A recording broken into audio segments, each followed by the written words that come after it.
Hey everyone, and welcome back to our channel. I'm Emerald.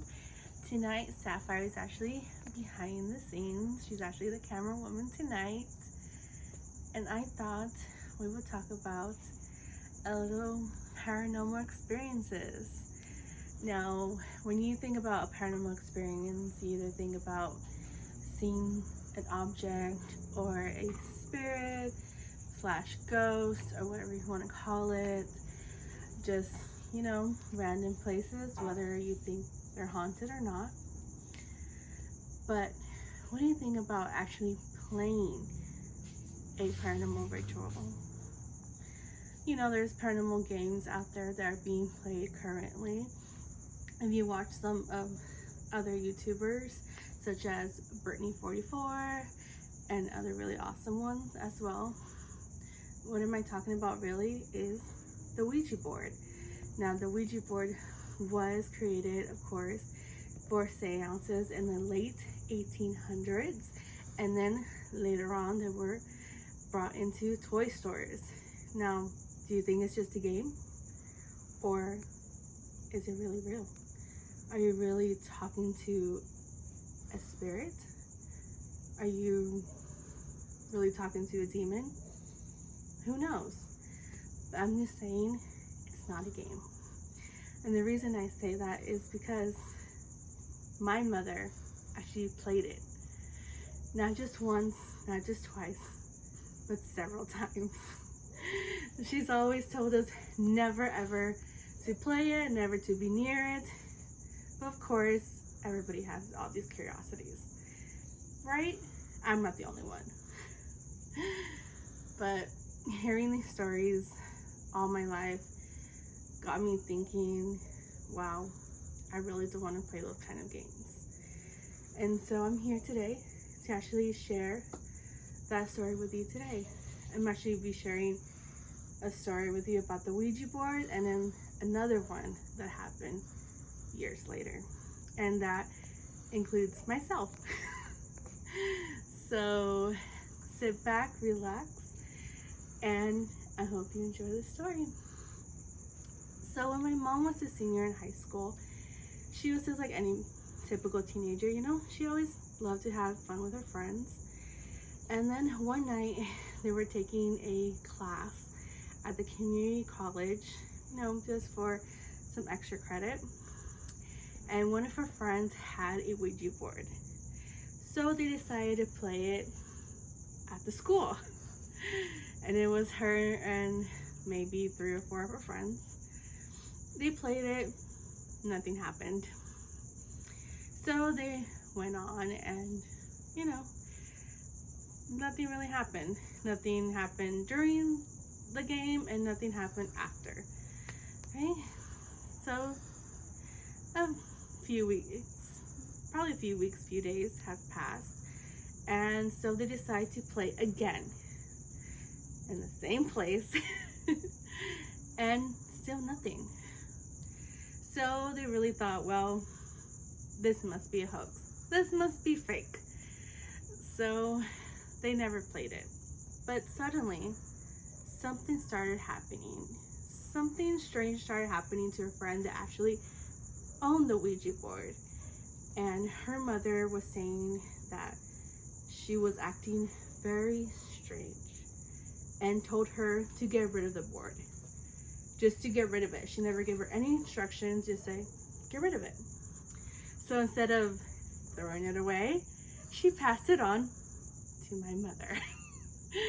And yes, my mom kept it. Why? Well, because she thought, well, hey, nothing happened. What's the worst thing that can happen to me? Right? She was wrong. So later, after she got the board, she played it, but this time by herself.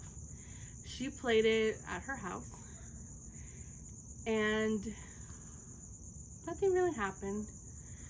And so some time had passed, and she went over to her friend's house, and they did some studying, and so she went home, and it was late at night.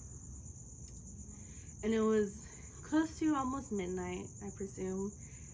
And Everybody was asleep. My mom goes into the house. She felt something strange. And as she was getting ready for bed, her cat suddenly starts acting really, really strange and clawing at the door and trying to get out and shrieking at the top of its lungs. And suddenly my mom started hearing banging on the windows and the doors. And she wondered who it was. Nobody could get in because there was multiple locks on the doors, but she didn't know who it was. So obviously she tried waking up my grandparents. Nothing. She tried shaking them, she tried hitting them. They were in a deep sleep. She got more terrified. Literally, this thing, whatever it was, kept going around the house trying to get in. This happened for a good 5 minutes. That felt like hours. As soon as those few minutes were up, everything was calm again. And then everybody woke up. And because my mom was shaking my grandparents so much and wondered what happened, she told them what happened. And he says, that's weird because we didn't hear anything. And it's like, I tried to wake you up, but you literally wouldn't wake up. You literally were like in a deep sleep. They didn't believe her. And she did not even occur to her that it was something to do with the Ouija board. So some time had passed and she played again. Now in those rules that she thought she heard about, because there are different rules to the how you play the Ouija board, she thought that you can only communicate with certain spirits that have been brutally victimized, whether that was murder, suicide, whatever. And so she wanted to contact one of her relatives. And when she used the board, she thought it was exactly her relative. She thought it was one of her cousins. Every question she asked was the right answer. So she thought it was okay. And she played it, but she never said goodbye. And that's the most important thing. If you play the board, you must always say goodbye. Or else you leave the portal open.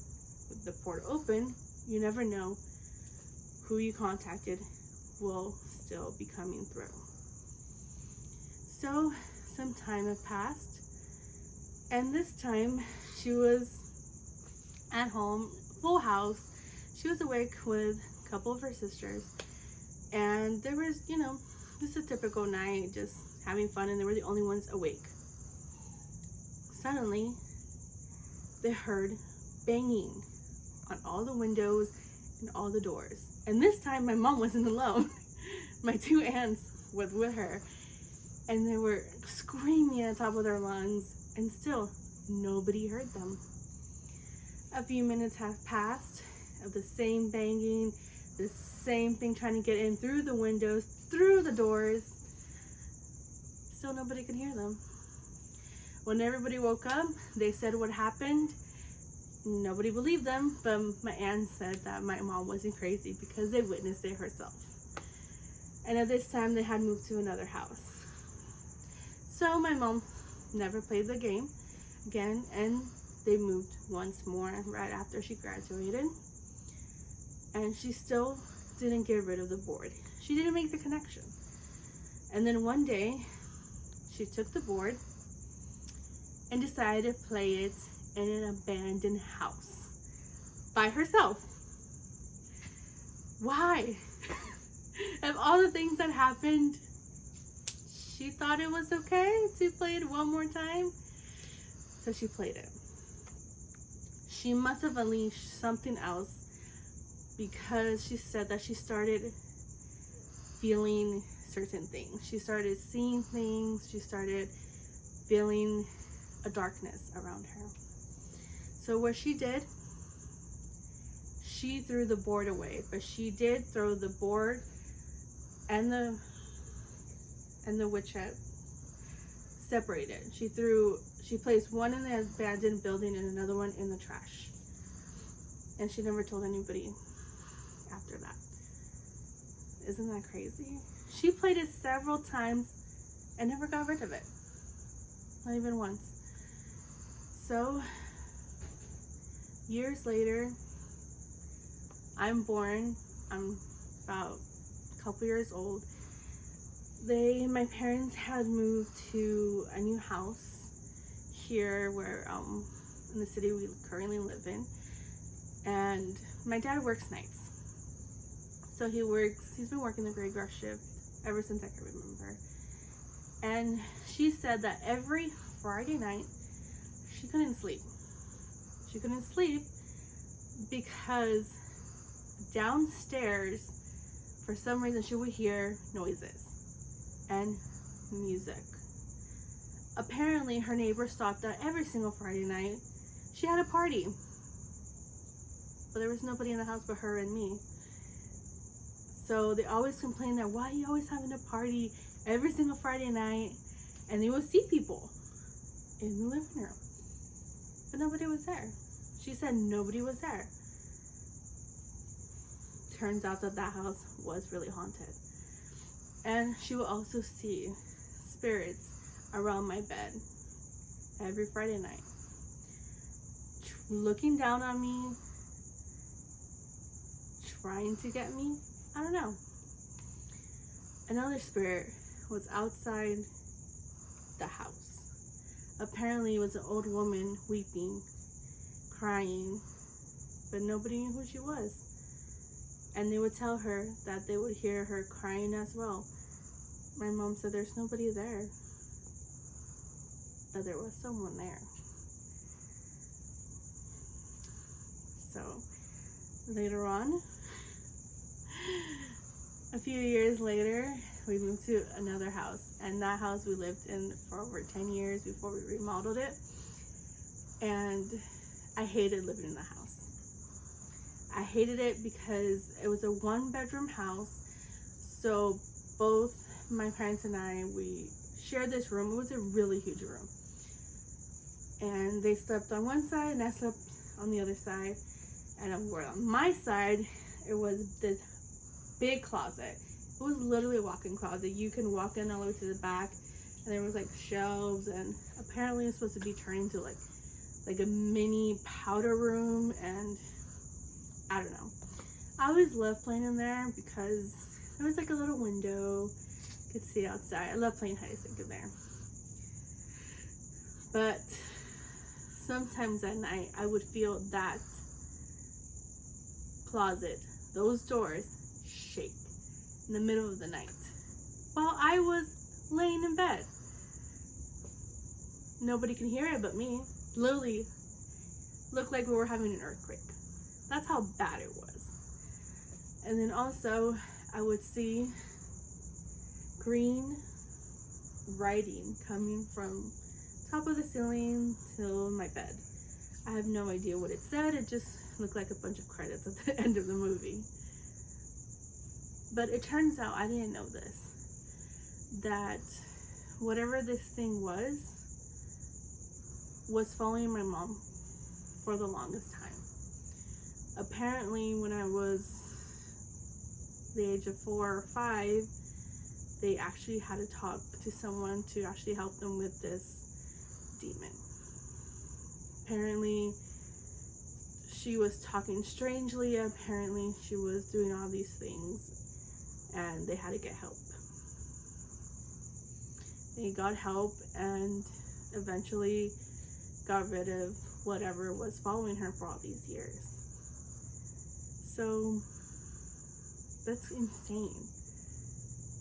She said she saw all these things and she never got rid of the board. Nobody ever believed her. So it's really scary. So that's why she always told both me and my sister that we shouldn't play it, we shouldn't even touch it. And of course, our curiosity, we see it in movies. I've seen it in the stores. Of course, you get curious about it. But I encourage you, do not play it. If you do play it, don't play it alone. Don't play it anywhere you think it's haunted. And always remember to say goodbye. Because if you don't, you never know who you may be talking to. Because they're trying to trick you. You think it's a good spirit, when in reality, that board always attracts the most dangerous spirits, demons on this earth. So don't believe what they say. Don't play it. So, what do you guys think? Will you play it? Comment below. Or have you played it before with a friend? Or you know someone that actually played it? Or will you play any of these other paranormal rituals? You know, some of them are played at midnight, 3 a.m. have specific instructions. Or have you experienced any paranormal experience in your life? Whether that's visiting somewhere haunted or just taking a picture. I would like to know. So, I hope you guys liked hearing our story. And see you next time. Don't forget to subscribe to our channel. And also visit us on social media. I love you guys. See you next time.